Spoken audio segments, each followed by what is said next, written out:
Hi guys, I'm Matt from UK Hammocks. Today's video is going to be it's a short one on the Peli case 1120. Now we've just come back from jungle testing in Brunei and I did have the Peli case 1050, the micro case, but one thing I didn't realise that I wasn't actually branded as being waterproof. It's branded as being water resistant. So I spoke to Peli case about that and they've very kindly sent me a new one. This is the kind of indestructible box for your important things. So this is my camera case, and that's what I used it for when I was away in the jungle, and it's something I carry on to use it for. It's things like when I go canoeing and when I'm just out and about.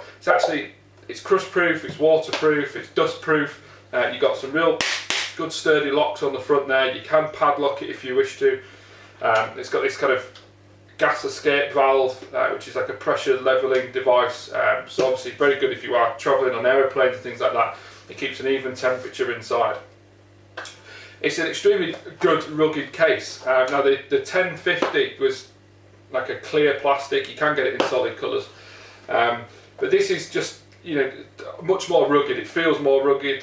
In fact, the chap who I was out with, a good friend Stuart, he had, I'm pretty sure it was this case. I'm not entirely positive on that, but he said he'd had this case an awfully long time. The good thing about the Peli case idea is, you know, you can put things like your camera in there, your spare batteries, your spare SD cards, and you can see, you know, it looks very neat and tidy, and that's because of this pick and pluck foam that they give you inside here, and you can literally just pull it apart with your fingers, and it allows you to create a very snug fit for your camera. This one is, you know, fitted to fit my camera in, and it means that I can keep it dry, I can keep it safe, and I can actually put my camera in here, and I can throw it off a waterfall, and it can run out the other side and be picked up by somebody else to take my picture as I'm stood on the top, and the camera's not going to be affected in the slightest. Now, it's not a particularly light piece of kit. It's around about 600 grams, but I think it's actually very worth it. If you're going somewhere, out on a long walk, out on a trip, out on an expedition, having a camera to take pictures of those memories, I think is vitally important.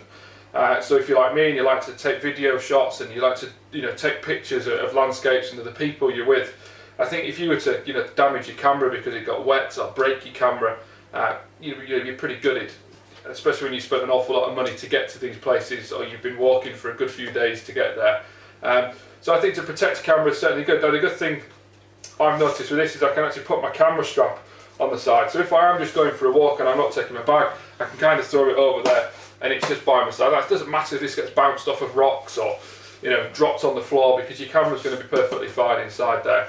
Another thing I found the 1050 useful for, and this is actually slightly bigger, is that in the bottom I've cut a very small thin piece out of the bottom foam, and that's kind of where my passport would go and my bank cards, just so that they are dry and they're safe. So there you go guys, there's the Peli case 1120. It's certainly something I'm going to carry on using, and I look forward to using this more in the future, with different trips. So I shall, you'll no doubt see it in more pictures and videos and things. Take care guys, I'll catch you in another video.